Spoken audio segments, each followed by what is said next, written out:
Hi hello Shri Vaidyanatheswara దేవాలయం బొమ్మసంద్ర గ్రామంలో ఉంది.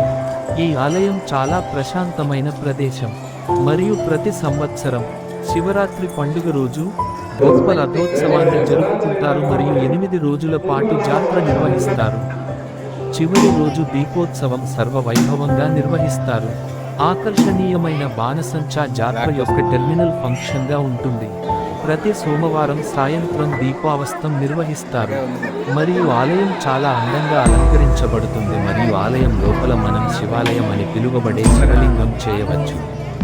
మరియు అయ్యప్ప స్వామి ఆలయం మరియు చాముండేశ్వరి అమ్మవారు ఆలయాలు ఉన్నాయి. చాలా మంది సాయంత్రం ఇక్కడకు వచ్చి పూజలు చేస్తారు. ఈ ఆలయానికి వచ్చిన తర్వాత మీరు మంచి అనుభూతి చెందుతారు.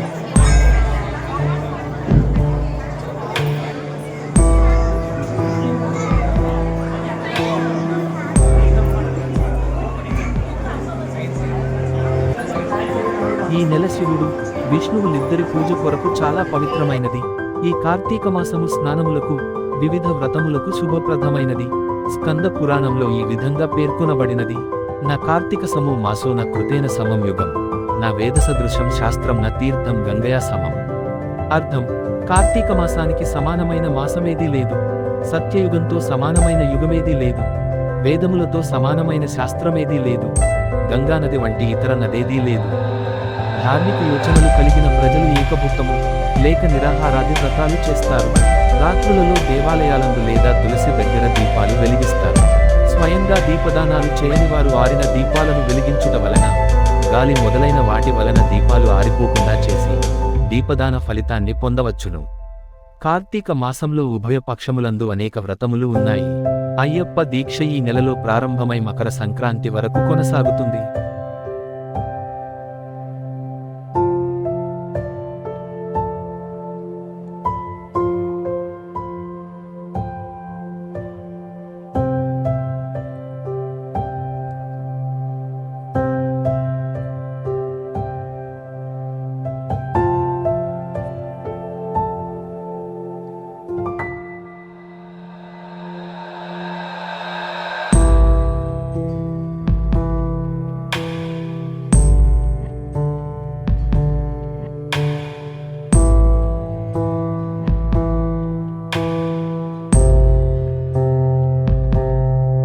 శివాలయం అనేది పరమశివుడు ఆరాధకునిగా నిర్మించిన దేవాలయం. శివాలయం మహాశివరాత్రి పర్వదినాన ప్రతి శివాలయంలో ప్రత్యేక పూజలు నిర్వహిస్తారు.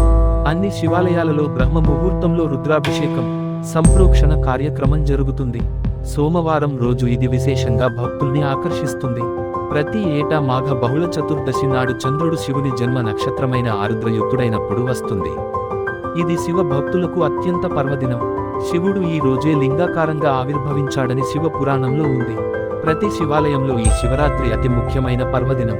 ఆ రోజు ముఖ్యంగా లింగోద్భవ సమయంలో ప్రత్యేక పూజలు నిర్వహిస్తారు. సాధారణంగా శివాలయం గర్భగుడిలో ప్రధాన మూర్తి లింగాకారంలో ప్రతిష్ఠింపబడుతుంది. గర్భగుడికి ఎదురుగా నంది విగ్రహం ఉంటుంది.